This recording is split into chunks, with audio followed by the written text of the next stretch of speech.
오늘은 소망에 대한 말씀을 나누려고 합니다. 사람이 힘들 때 가장 큰 힘이 되는 것이 바로 소망이라는 단어라고 합니다. 요즘 모두 힘들다 하지만 그 힘듦을 이기고 승리할 수 있는 아름다운 소망을 가지고 믿음의 다름질을 할 수 있는 우리 모든 성도님들이 될 수 있기를 주님의 이름으로 축원합니다.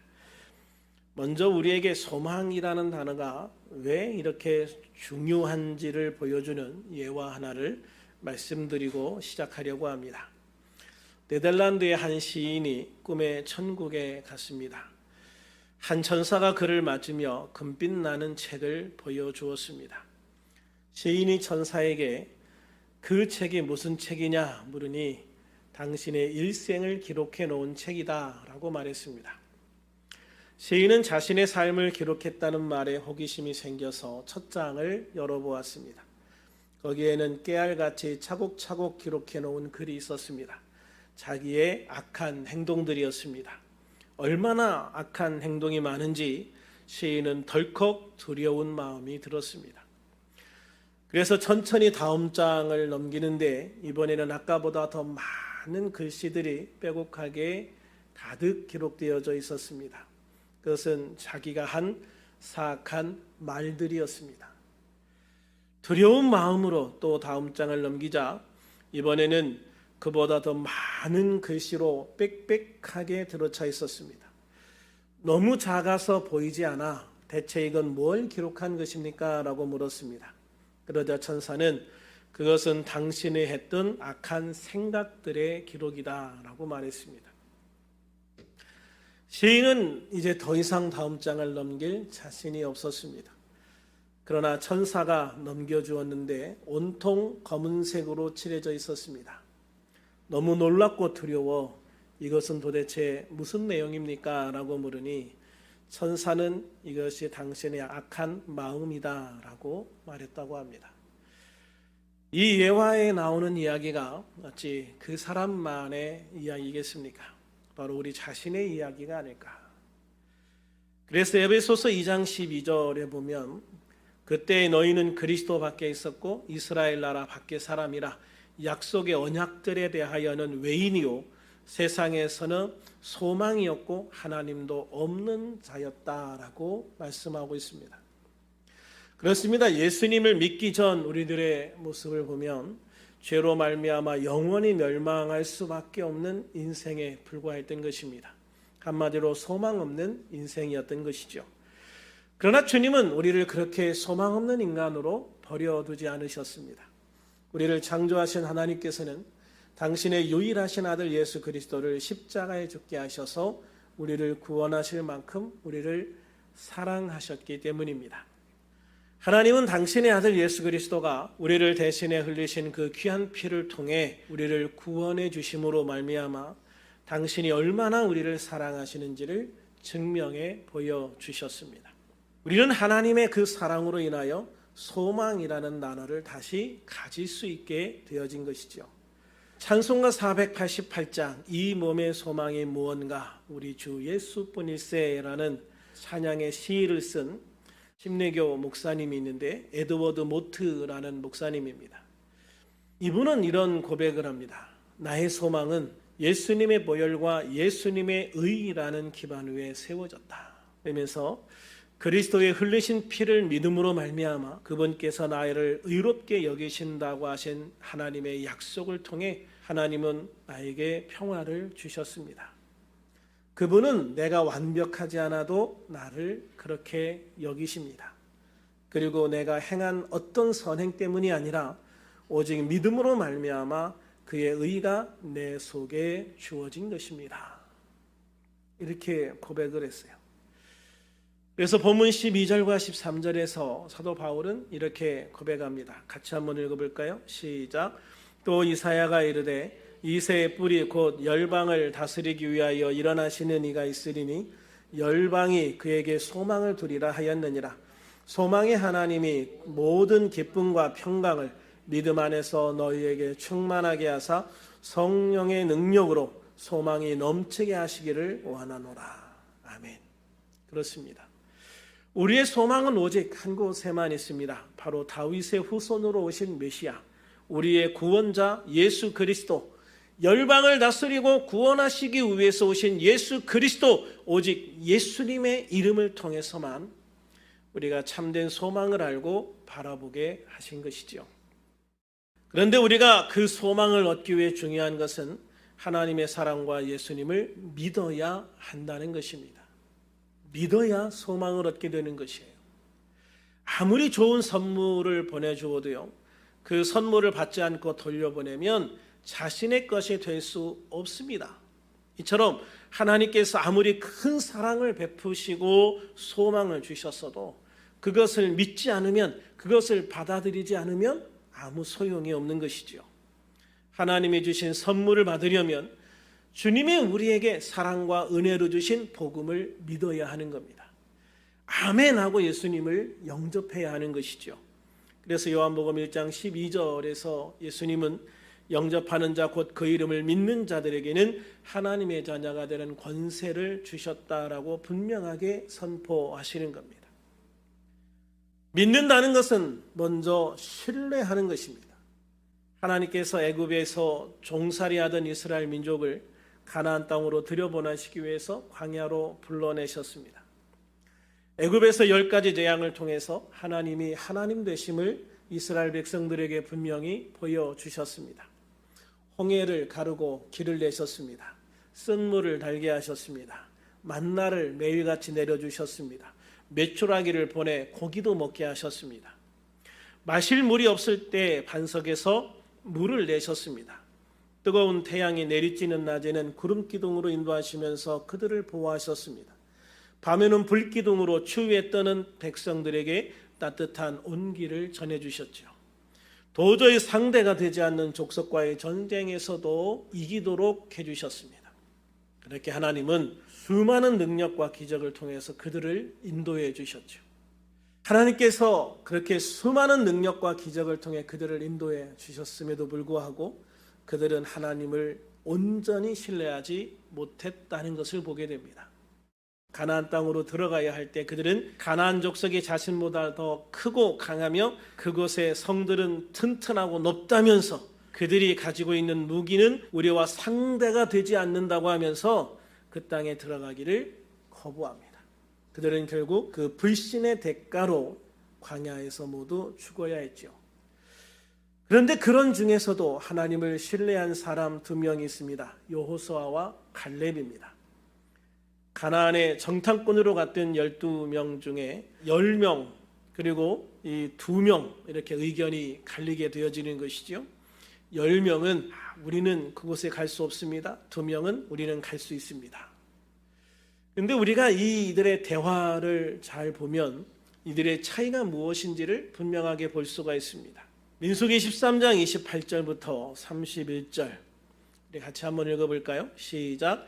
그러나 그 땅 거주민은 강하고 성읍은 견고하고 심히 클 뿐 아니라 거기서 아낙 자손을 보았으며 아말렉인은 남방 땅에 거주하고 헷인과 여부스인과 아모리인은 산지에 거주하고 가나안인은 해변과 요단가에 거주하더이다.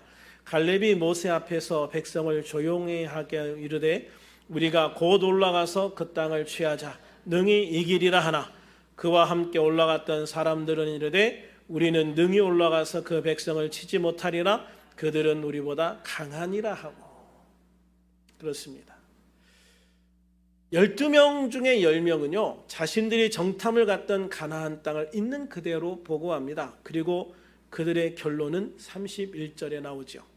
우리는 능히 올라가서 그 백성을 치지 못하리라 그들은 우리보다 강하니라. 그렇습니다. 그들은 눈에 보이는 것을 통해서 결론을 내렸습니다. 우리는 그들을 이길 수 없다. 우리는 절대로 그 땅을 취할 수 없다라는 결론입니다. 가나안 땅을 주시겠다는 하나님의 약속을 온전히 믿지 못한 거죠. 하나님을 신뢰하지 못한 거예요. 그러나 갈렙은 같은 것을 보았음에도 불구하고 눈으로 본 것으로 결론을 내지 않고 하나님의 약속에 대해서 말합니다. 우리가 곧 올라가서 그 땅을 취하자 능히 이기리라. 이거는 객관적인 분석에 의한 판단이 아닙니다. 객관적인 분석에 의한 판단은 나머지 10명이죠. 갈렙의 결론은 오직 하나님의 말씀을 믿고 하나님의 말씀대로 하나님이 가라 하신 대로 가서 그 땅을 취하자라는 겁니다. 우리도 같은 것을 눈으로 보았다. 그러나 눈으로 본 것은 눈으로 본 것이고 중요한 건 하나님의 약속이라는 거죠. 하나님께서는 우리에게 올라가서 그 땅을 취하라고 하셨다. 그러니 이런저런 말 하지 말고 하나님의 약속을 믿고 올라가서 그 땅을 취하자. 참 놀라운 고백 아닙니까, 여러분? 민수기 14장 6절에서 8절까지 해서 여호수아와 갈렙의 말을 들어보면 이들이 가진 믿음의 행동이 무엇인지를 잘 보여줘요. 같이 한번 읽어볼까요? 시작. 그 땅을 정탐한 자 중 눈의 아들 여호수아와 여분네의 아들 갈렙이 자기들의 옷을 찢고 이스라엘 자손의 온 회중에게 말하여 이르되 우리가 두루 다니며 정탐한 땅은 심히 아름다운 땅이라 여호와께서 우리를 기뻐하시면 우리를 그 땅으로 인도하여 들이시고 그 땅을 우리에게 주시리라. 이는 과연 젖과 꿀이 흐르는 땅이니라. 할렐루야. 어떻습니까, 여러분? 여호수아와 갈렙이 그 땅에 가서 본 것이 무엇입니까? 우리가 이 땅을 이길 수 있을지 없을지가 아닙니다. 하나님께서 주신 땅이 어떤 땅인가, 얼마나 좋은 땅인가, 얼마나 복된 땅인가, 그것만 보려고 노력을 하는 거예요. 그래서 그 땅은 정말 심히 아름다운 땅이다. 젖과 꿀이 흐르는 땅이다. 하나님께서 우리를 그 땅으로 인도하여 드리실 것이다. 그러니까 그 땅으로 가자. 단 전제 조건이 있죠. 여호와께서 기뻐하시면. 여호와께서 기뻐하시면. 저는 이 말이 정말 중요하다고 생각을 해요. 여호와께서 기뻐하신다는 말은요, 자신들이 하나님의 말씀과 약속을 믿고 순종하면이라는 말과 같은 거예요. 우리들이 하나님의 말씀과 약속을 믿고 순종하면 그 땅은 우리 거다. 할렐루야. 이게 여러분 중요한 결론인 거예요. 그러므로 여호수아와 갈렙은 그 땅의 성이 얼마나 튼튼하고 높게 쌓여졌든, 그곳의 주민들이 얼마나 크고 강하고 용맹하든, 그들이 가진 무기가 얼마나 최신 무기이고 강력한 무기이든 그 어떤 것도 상관이 없다는 겁니다. 전쟁의 승파는 그걸로 결정되지 않기 때문이에요. 사무엘상 17장 47절에서 다윗이 골리앗 앞에서 담대하게 선포한 말이 있어요. 전쟁은 여호와께 속한 것인즉 그가 너희를 우리 손에 넘기시리라. 할렐루야. 전쟁은 여호와께 속한 것인즉 그가 너희를 우리 손에 넘기시리라. 참 놀라운 고백이지, 여러분. 여호와의 구원하심은 칼과 창에 있는 것이 아니고 하나님의 손에 달려있기 때문입니다. 여호수아와 갈렙이 다른 10명과 다른 결정적인 것이 무엇입니까? 바로 하나님에 대한 신뢰죠. 하나님에 대한 신뢰. 더 정확하게 말하면 하나님의 말씀과 언약에 대한 신뢰입니다. 그것도 아주 절대적인 신뢰죠. 하나님의 말씀을 신뢰하게 되면, 하나님을 신뢰하게 되면 하나님에 대한 믿음을 가질 수 있는 것이고, 아무리 많은 기적과 능력을 경험했고 또 경험하고 있다 해도 하나님에 대한 신뢰가 없으면 아이고 나 죽네 하고 주저앉고 쓰러질 수밖에 없는 거예요. 여러분, 이 둘의 차이가 굉장히 중요한 차이를 만드는 겁니다. 그러므로 하나님을 신뢰하고 하나님이 우리에게 주신 언약을 믿을 수 있다면, 하나님께서 사랑으로 우리에게 주신 예수님의 십자가 은혜를 믿고 예수님을 나의 주님으로 영접할 수 있는 것입니다. 그러면 우리는 어떤 상황에서도 하나님이 주시는 소망을 가질 수 있고 그 소망을 바라보며 나갈 수 있는 그런 복된 삶을 살아갈 수가 있는 것이죠.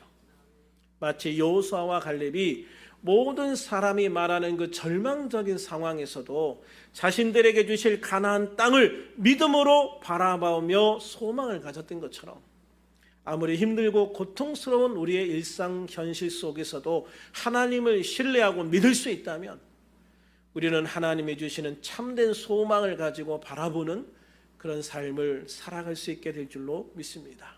할렐루야. 그러므로 하나님이 극진한 사랑으로 주신 새 언약, 예수 그리스도를 통해 주신 구원을 믿고 예수님을 영접해서 하나님의 백성, 하나님의 자녀가 된 우리들은 하나님의 말씀과 기도를 통해서 참된 소망을 바라볼 수 있기를 축원합니다. 그런데 사도 바울은 하나님이 주신 소망이 우리에게 넘칠 수 있게 되어지는 것은 예수님을 믿는 성도들이 성령 충만하게 될 때, 성령의 능력이 우리에게 임하실 때라고 말씀합니다.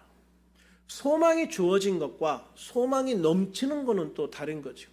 소망은 있어, 소망은 있는데 그 소망이 그냥 내 안에서 소망이라는 단어로 그치면 소망이 안 되는 거예요. 소망이 밖으로 흘러 넘쳐야 돼. 할렐루야. 그 소망을 통해서 내 삶에 힘을 주고 은혜를 주고 능력을 줄 수 있는 그런 단어가 되어야 된단 말이에요. 그런 단어가 되어지기 위해서 우리는 성령으로 충만해야 된다. 할렐루야. 본문 13절 말씀 다시 한번 읽어볼까요? 시작. 소망의 하나님이 모든 기쁨과 평강을 믿음 안에서 너희에게 충만하게 하사 성령의 능력으로 소망이 넘치게 하시기를 원하노라. 아멘. 성령의 능력으로 소망이 넘치게 하시기를 원하노라. 누가복음에 보면 침례 요한은 어머니의 뱃속에서부터 성령 충만함을 받았어요. 예수님은 침례를 받으시고 성령의 충만함을 받으셨습니다. 요한복음에는 어릴 때부터 은혜와 진리로 충만하셨다라고 하셨고요. 예수님은 사역하시는 내내 성령 충만하게 사셨습니다. 예수님의 제자들은요, 오순절에 성령이 임하실 때 모두 다 성령의 충만함을 받았습니다. 베드로가 성령이 충만하여 백성의 관리들과 장로들에게 담대하게 그들이 죽였던 예수님이 다시 살아나셨다고 전했습니다. 집사들도 성령과 지혜가 충만한 사람이었습니다. 특별히 스데반 집사는 복음을 전하다 돌에 맞아 죽어가는 그 순간에도 성령 충만하여 하나님 우편에 서신 예수님을 보게 되었습니다. 예수님을 믿게 된 사울이 성령으로 충만했습니다. 바나바도 성령과 믿음이 충만한 사람이었습니다. 사도 바울은 우리에게도 술 취하지 말고 오직 성령으로 충만함을 받으라, 술 취하지 말고 오직 성령으로 충만함을 받으라라고 말씀하셨습니다. 할렐루야. 그러므로 우리들은 성령의 충만함을 받아야 됩니다. 우리들이 성령으로 충만해질 때 우리에게 임하신 성령의 능력을 통해서 우리 안에 소망이 넘치게 되어질 것이기 때문입니다. 소망이 넘치면 하나님과의 관계에 대한 전적인 확신을 가지게 됩니다. 히브리서 6장 19절에 우리가 이 소망을 가지고 있는 것은 영혼의 닷 같아서, 우리가 이 소망을 가지고 있는 것은 영혼의 닷 같아서 튼튼하고 견고하여 휘장 안에 들어가게 되어진다라고 말씀하고 있습니다. 배에 있어서 닷은 항구에서 움직이지 않게 튼튼하게 고정할 수 있도록 만들어 줍니다. 다시 말해서 하나님을 믿는 믿음의 확신이 흔들리지 않도록, 그 믿음이 떠나가지 않도록, 그 믿음이 온전하게 굳건하게 쓸 수 있도록 지지해 주는 역할을 한다라고 말씀하고 있는 거예요. 그러므로 우리가 성령 충만하여 소망이 넘치게 될 때 의심하지 않는 분명한 믿음의 확신을 가지게 되어집니다. 여러분, 이 믿음의 확신이라는 게 굉장히 중요한 거예요. 그 애굽에서 나온 사람들 중에 각 지파의 대표 10명, 그들이 믿음이 없어서 그런 말 했겠습니까? 아니에요. 그들을 믿음이 있어요. 하나님을 믿는 사람들이에요. 그런데 때때로 어려움과 두려움 속에서 그 믿음의 확신이 흔들린다는 게 문제죠. 믿음이 있으나 믿음이 흔들리면 믿음이 없는 것과 같은 거예요. 그래서 우리들은 성령 충만함을 받아서요, 믿음의 확신을 가질 수가 있어야 되는 것이에요. 아멘. 믿음의 확신, 흔들리지 않는 믿음을 가지시기를 주님의 이름으로 축원합니다.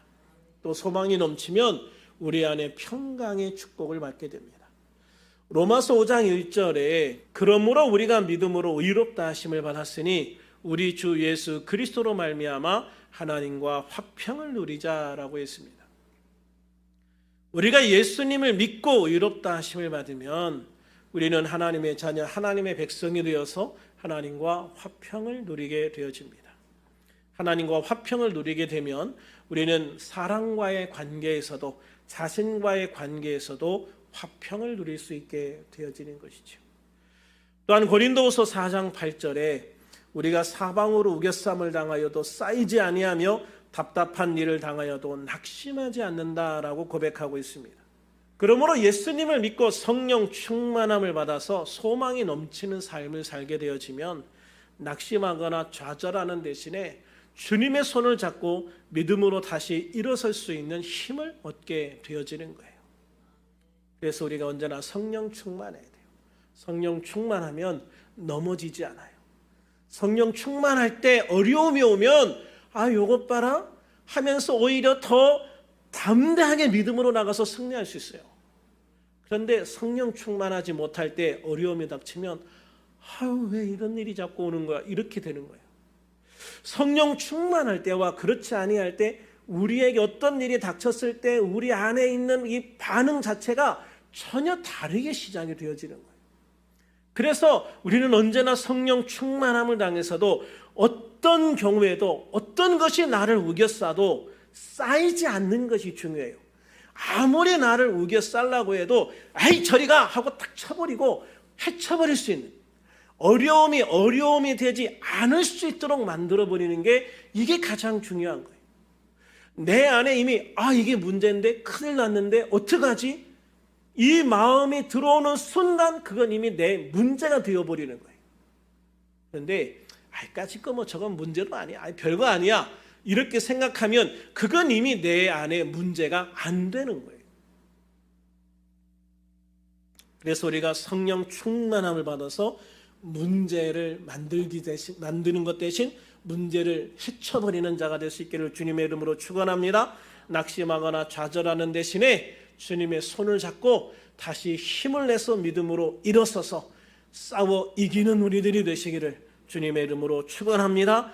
그래서 감사가 넘치고 기쁨이 충만한, 소망이 충만한 우리의 삶이 되어지기를 소망합니다. 그러므로 우리들 모두 나의 반석이신 예수 그리스도 위에 굳게 서서 주님께서 주신 소망을 통해 믿음의 확신을 가지고 평강의 축복을 누리며 어떤 상황에 놓일지라도 넘어지지 않고 좌절하지 않고 다시 일어서서 독수리처럼 날개를 활짝 펴고 힘차게 날아오르는 소망의 사람, 믿음의 사람, 승리의 사람, 축복의 사람이 될 수 있기를 우리 주님의 이름으로 축원합니다. 기도하겠습니다.